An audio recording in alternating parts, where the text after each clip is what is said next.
Hello. All right. So, in the spirit of parenting, I'm just letting you know that my house is a shit show right now while I'm recording this. And people have decided to stop by. And I have held a boundary and said, I have recording to do. And this is a perfect example of real life when it comes to progress, not perfection, and practicing what I preach, which is holding boundaries and making myself proud by holding myself accountable to doing what I said I was going to do, even if it's just an extra 30 minutes. So I'm telling you right now, if there's something in your life that you've been wanting to do, but you put it off because maybe it's not perfect, or maybe it's different, or it's emotionally uncomfortable, go do the damn thing now. All right. So let's get into today's episode. We are talking to Debbie. Debbie Reber is actually a magical unicorn. But as you are going to hear in today's conversation, she probably doesn't feel magical all the time. And a quick backstory, I've known Debbie for a really, really long time. And she is the author of The Differently Wired Kid. You can go check her out at tiltparenting.com, TILT parenting.com. There's so many free resources on her site.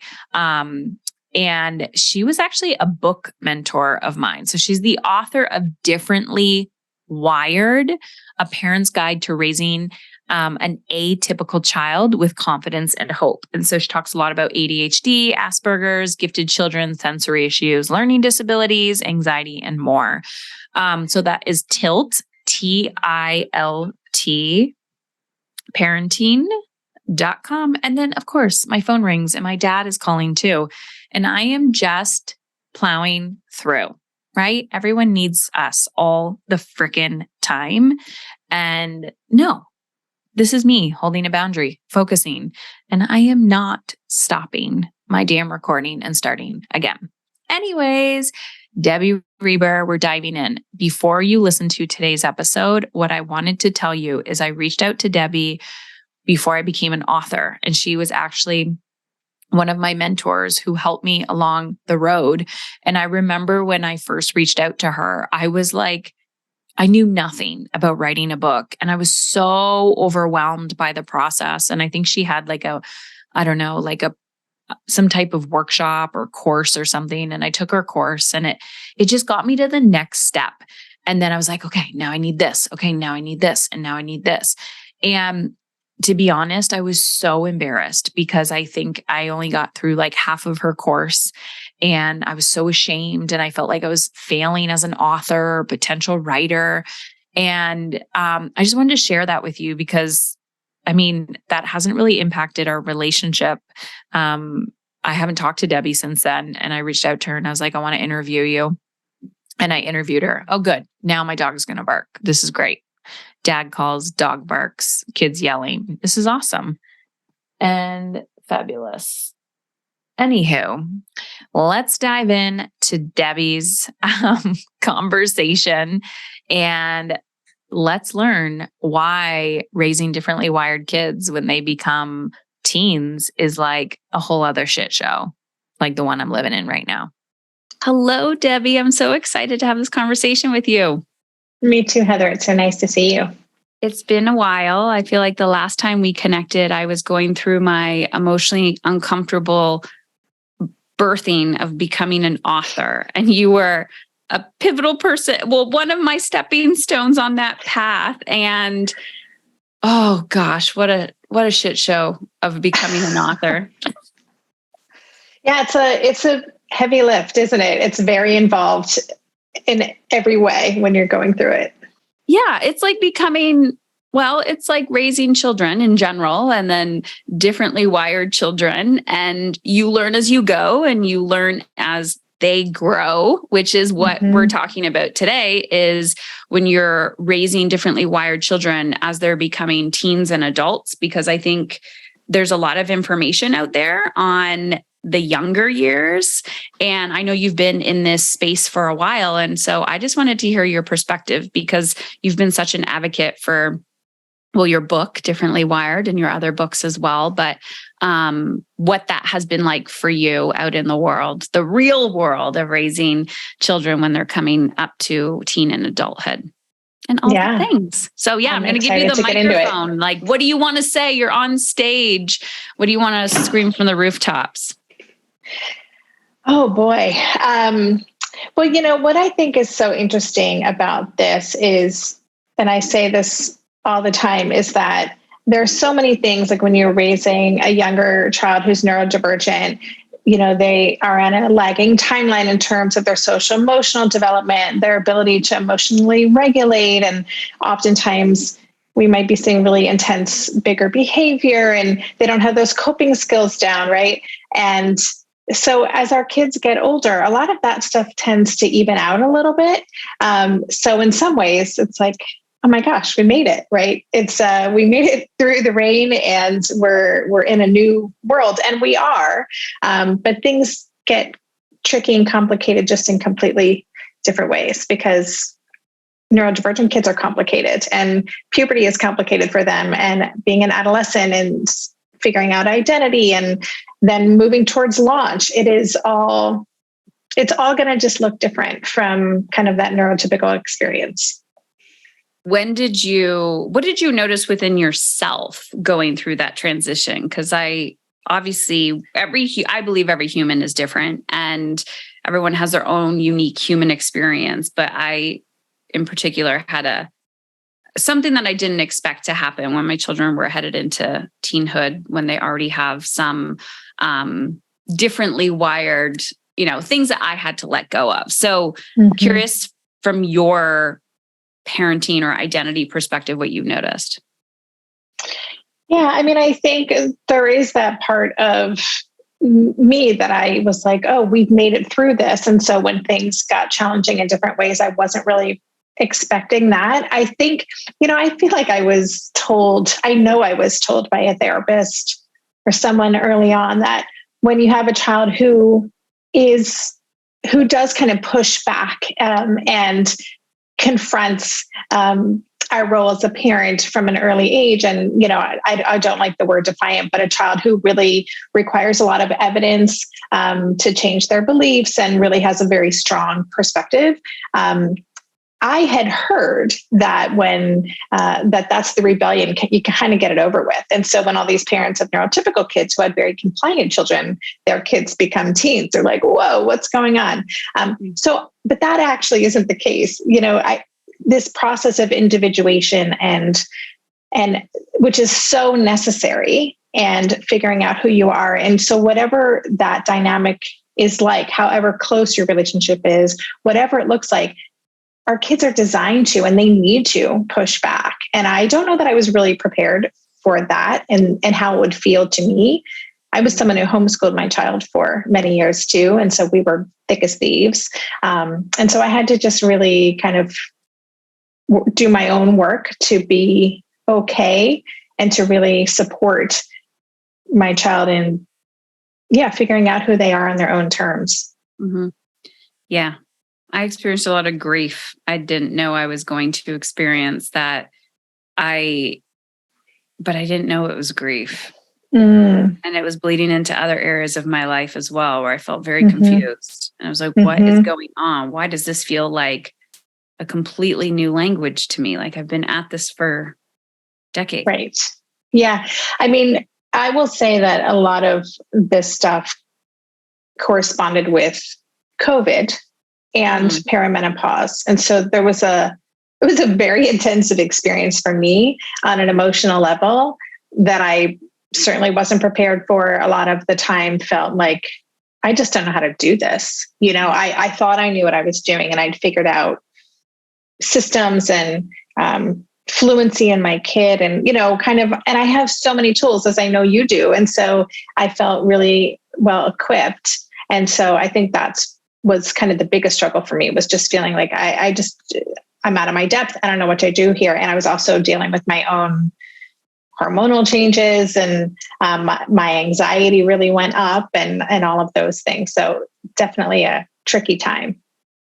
So let's talk about that, and not necessarily like the specifics of your situation, but I think this is really important because I hear a lot of women talk about this, like even it's like perimenopause or menopause, and then their children are going through a new developmental phase or a different stage in their life. And I think culturally, there is this expectation, and I know I'm talking about like neurotypical children, but what I mean is children in general. But we can talk about differently wired children. How there is this like unwritten rule that the older they get, the easier it gets, and you kind of have gained momentum, and then you're good and you just keep sailing. But did you notice that you had to like maybe resort back to some tools that you haven't used in a really, really long time? Like when you maybe first time you got a diagnosis or something where you were like, wow, like I'm right back in that doctor's office. Oh, such a good question. I think, I don't know about to that level, but I think that there are so many, I don't know if rites of passage is the correct term, but there are, as our kids get older, there are these expectations and ideas that this happens at this age, and by this grade, we're doing this, and this is what the social life looks like. And then if you're on a trajectory to going up to university, then this happens this year. And so there are all of these ideas. And I think, especially for those of us who are focusing on different things when our kids are younger, right? We're working on the emotional regulation, the coping skills, and all that stuff. When that settles down, I don't think a lot of us are prepared for all of these other things that can be really triggering for us as parents. And so with those kind of constant reminders like, oh, yeah, this is also going to look different, and this is going to look different too. And we're going to have to revisit this idea of being comfortable with a unique timeline and our own fears and anxieties being triggered because, as we move towards high school and beyond, we get reminders all the time about like what a typical pathway looks like. And so I think we kind of have to double down and do our own work and kind of tune out the noise. That's what I've had to do. I've had to get off social media certain times of the year and do things like that to really take care of myself, my own emotional well-being. Okay, I want you to hear what Debbie just said, because I think it's really, really important. She was talking about, so regardless, remember this series is called Beyond the Diagnosis. So regardless if you have a diagnosis or not, your child is a child. Okay. So she said something about, I think as humans, we like order. We love certainty. That's why a lot of people are not like, they're terrified of coaching because there's the uncertain of the future. So they don't get the help that they need. Here's my point. Your brain is always searching for certainty and comfort. And sometimes that will be falling back into things that are not healthy. So here's the thing. Culturally, we need to label and put people in boxes so we can categorize people and just from a systems perspective, from a development perspective, right? To prolong okay, this isn't normal. They need help. And so we can challenge and whatever. But when our brain is focused on categorizing our children and they are falling behind or they are different, that triggers our deepest wound, right? Our deepest fear. That triggers our primal brain of oh, I need to find certainty. I need to find certainty. And then we don't find that certainty because children are not wired that way. Children are going to chronically trigger us.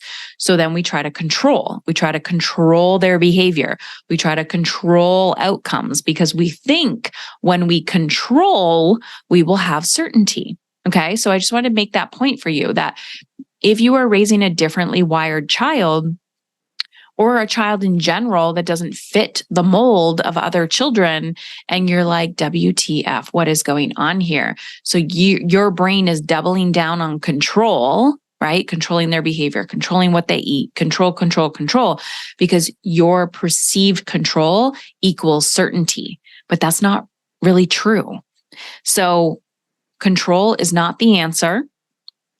And this is where I talk about getting emotionally uncomfortable. So let's continue the conversation. So I was actually just going to ask you that. You answered it a little bit. Like, what did you do when someone's like, when you're like, I had to create that space or double down and focus on yourself? Because I think it's one thing to know that you're triggered. It's one thing to know you're in that messy middle, as I call it. It's another thing to know what to implement when. Does that make sense? Mm-hmm. Yeah. I mean, the first thing I had to do was go back to therapy. I just realized I need more support. I need kind of a safe place to process this because I don't know how to navigate this. And it was just such a hard time. I was definitely not. And I am in a different place now because I have a great therapist, and the COVID pandemic has kind of moved on. But I think getting support, that was a huge thing for me, is to just have a place to navigate my own feelings of incompetency or just overwhelm, or just a safe place to talk about things that I'm dealing with that I don't feel I can kind of talk to with a lot of my parenting peers who are just having such a different experience. So that was a really big piece. And I'll say that for me, the biggest work that I've had to keep doing over and over and over and over again is just working hard to let go of control, let go of, mostly control, because I am a control freak. And I like to plan, and I like to, even if I'm planning for 10 different scenarios, I kind of want to know how things, what it's going to look like. And so really learning how to tolerate uncertainty has been my biggest lesson right now, which I'm still very much working on. And I work on that through therapy. I work on it through, just consuming content that is supportive to me. I'm working right now on trying to once again learn how to meditate, which I'm not very good at, but I am feeling a need to have more resources, like internally, to be able to be okay with the uncertainty. I so appreciate your vulnerability, because I think so many people listen to books, podcasts, stories, and they're like, what am I doing wrong? Because I still feel like I don't know what I'm doing. Mm-hmm. And to go through a journey, what is the saying? I'm going to paraphrase, I'm going to screw it up, but the more you know, the more you realize you don't know. Like, you're like, what is this existence that I'm in? And why am I stressing about things that in my mind I thought I had control over, but I really didn't have control over? I know COVID was not kind to my children and their mental health in some aspects. In some aspects, I have 3 boys. They did great. And you see the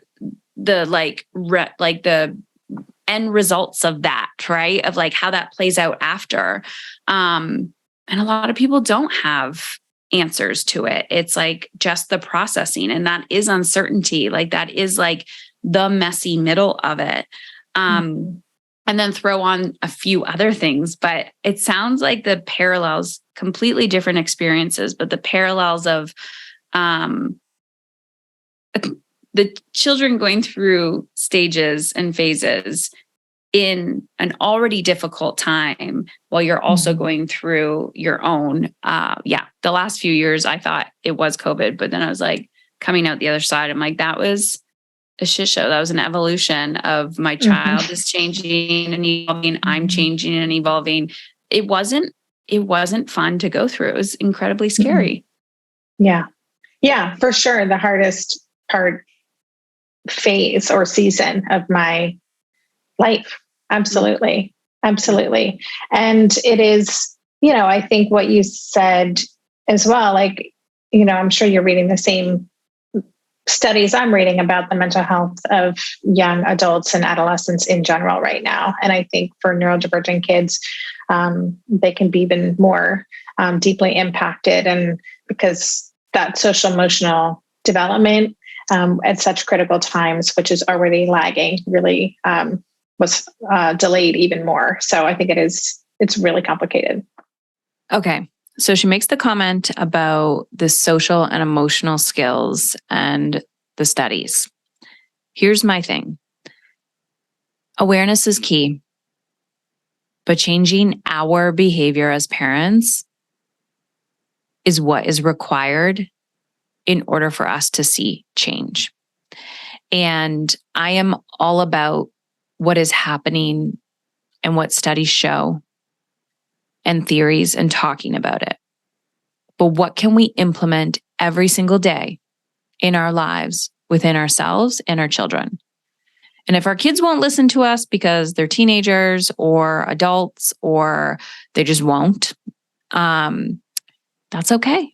Because the only thing we have control over is ourselves. So if you're sitting there going, oh my gosh, yes, yes, yes, I do not feel alone. These women are allowing me to feel less alone. Feeling like we belong is number one. But the emotionally uncomfortable part is changing our own behavior. So I want you to consider that. Yes, awareness is key, but what are you going to do about it? And if you're really stuck and you have absolutely no idea, you don't have a plan, you don't have the skills, you don't have the support, then I really encourage you to get on the wait list or the interest list for my mastery coaching program. This is where I teach you as an adult, as a parent, as a caregiver, the skills to reverse engineer how you want to feel so that you can then teach those skills to your family as well. And I take a holistic approach. So we look at you in all aspects of your life and help you reverse engineer so you can feel successful both at home and in your work. These are life skills. They're game changers. So head on over to Heather Chauvin, CHAUVIN.com/mastery and get on that list. Let's continue the conversation with Debbie. I want to ask you this question. You may not know how to answer it right away, because if someone asked me, I would be like, oh, I don't really know. But is there things in your parenting now, so I'm going to say teen adulthood, that you have like completely let go of, that you may have been more controlling over in the younger years of development, especially when you're trying to be a quote unquote conscious parent or aware or proactive? Mm-hmm. Yeah, that is a good question. I mean, I think I try to see myself now as a consultant to my child or a coach, or there's an author of a book called Finding the Magic in Middle School, Chris Baum, who uses the terminology of being a companion to our kids. And I really love that. And so I've let go of a lot in that kind of reframe of my role. I think because I did homeschool my child for so many years, and I'm, again, a really good planner and organizer, I was really kind of involved in goal setting and projects and, setting, mapping out things and being that executive function. So that was a big piece that I've really backed off and been working on. How do I scaffold? But that's very uncomfortable for me. And the amount that you really need to back off when you have a young adult. So that has been a big thing. And I think, certainly when my child was younger, both my husband and I were very much focused on certainly just more external behaviors. And I think with the more and more information we've gotten and what's happening in the neurodivergent space and just understanding of what is an adaptive behavior for someone who's neurodivergent, and that we really want to respect the experience of someone who's neurodivergent, that the way that their nervous system is responding, that's what we want to be supporting. And I think that shift has made me kind of just show up in a completely different way. And instead of looking at that external behavior and then like trying to address that, I'm more like, okay, how can we really support your nervous system platform, as Dr. Mona Jellicoe calls it? And so I think for me, the biggest change has just been what I'm looking at. I'm not looking at the external manifestation or behavior and addressing that. I'm really looking at what's triggered you. Why are you in fight or flight? How can we get you back to a place of calm and regulation? Mm-hmm. I see it as a visual of how we're such an integrator and a doer with our children when they're small, right? We're like, eat this, do this, do this, do this. They get bigger, bigger, bigger, grow. And now it's like, okay, like a little ping pong ball. Like there's some boundaries here. And you're going to ping and you're going to like test and you're going to push and you're going to explore. And I'll be your guide, like you said, the coach, the consultant. But oh, wow, when they're pinging, right? We're like, it's so intriguing to watch and observe. It has been mind blowing.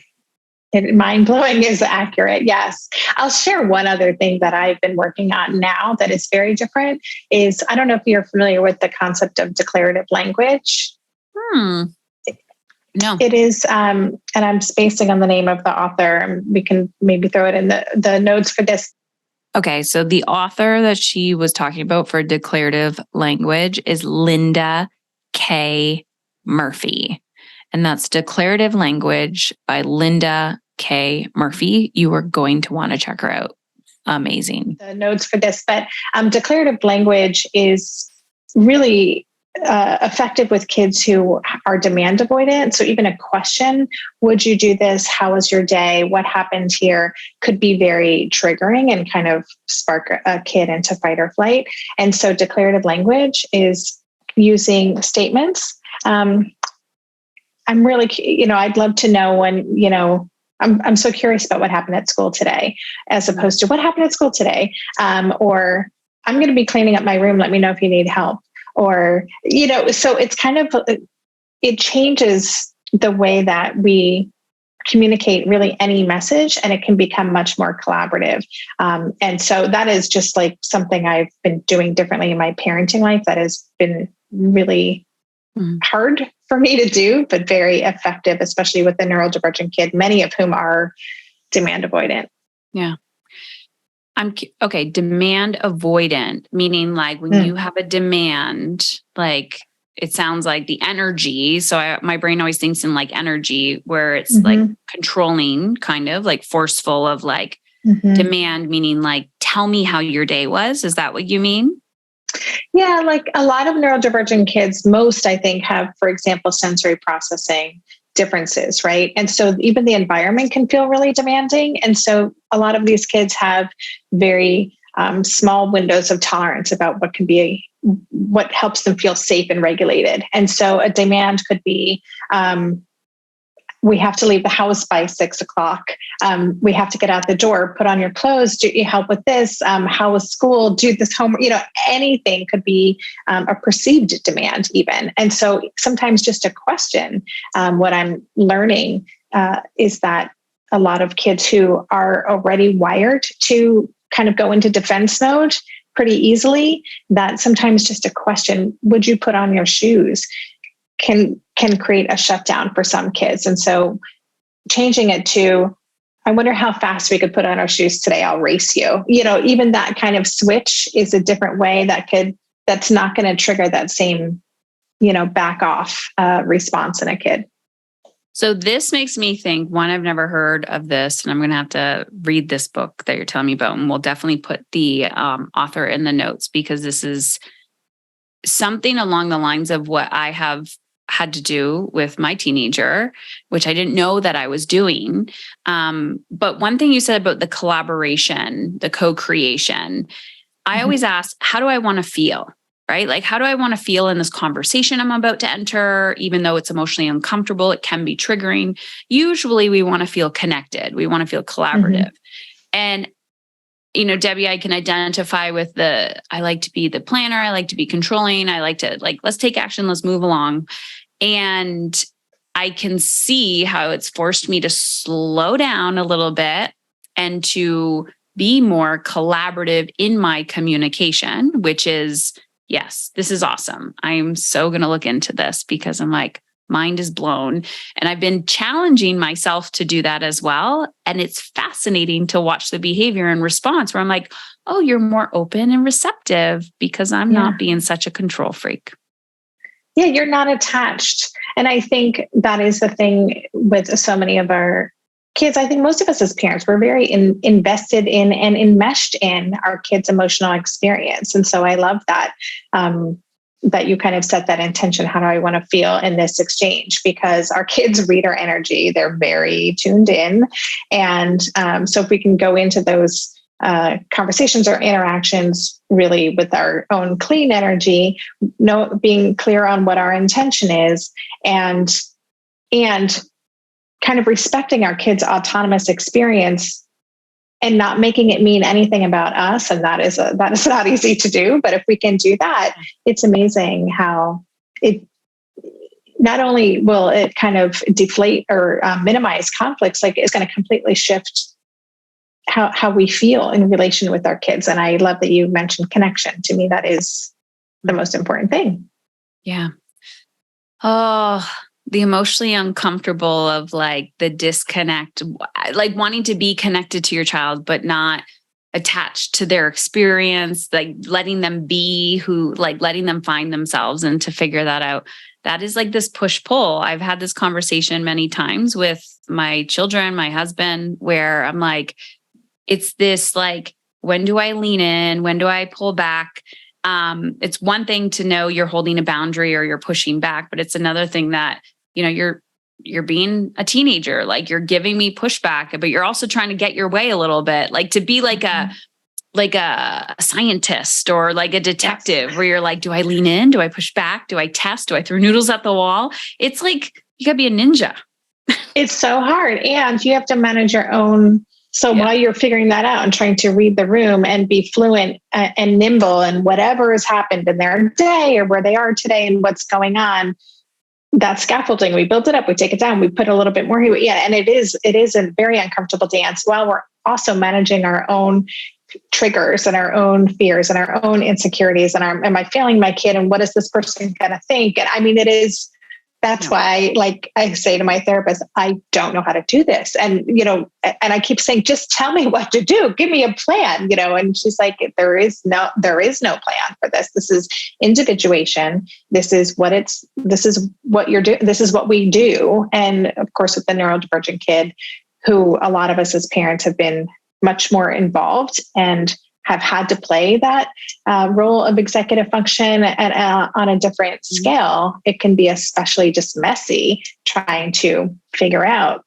how do we do this together? Oh, you and we could talk forever and ever. Yes, I think so. This is just like the tip. So when people are like, I want more of Debbie, I want more of all of this, where can they find you? What do you have coming up in your world right now? Whether it's parenting related or not.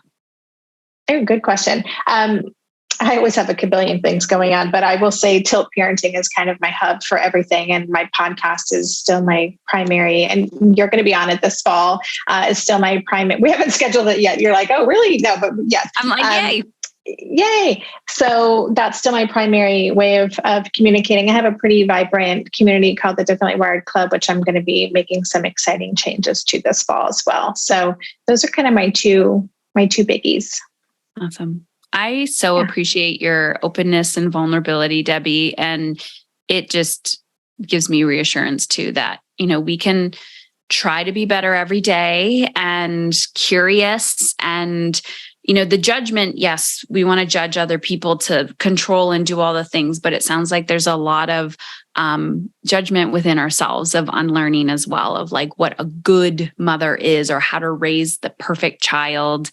So I just want to say thank you in general for being you. Thank you. Thank you so much for this conversation. I agree we could talk for a long time about this, but we need to talk about it because if we don't, then we all as individuals feel like I'm doing this wrong, and we're not. Yeah. So we'll have all those links for everyone to go check you out and continue the conversation. So thank you, Debbie. Thanks, Heather. Okay, there you have it. So I just want to say you are definitely not alone. If you feel like you're alone, you're feeling overwhelmed, it's a very similar experience. And I truly believe in Debbie as a thought leader and also a resource hub. So you need to go to tiltparenting.com. She has a podcast. She has a book.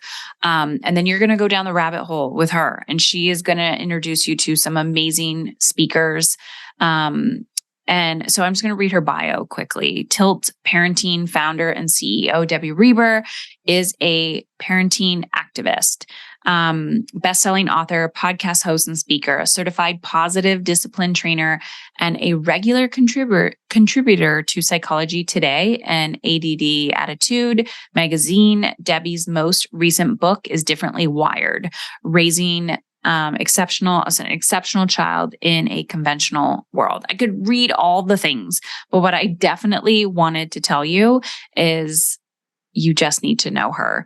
Tiltparenting.com. If you are like, WTF, we have a diagnosis, we don't have a diagnosis. Also, if you gain value in this, share it with a friend. Tag me on Instagram, take a screenshot, tag me at Heather Chauvet. And this is how we're going to change the world, is sharing resources together. And that is why I put this series together. Love you lots. You're not alone. Let's keep going.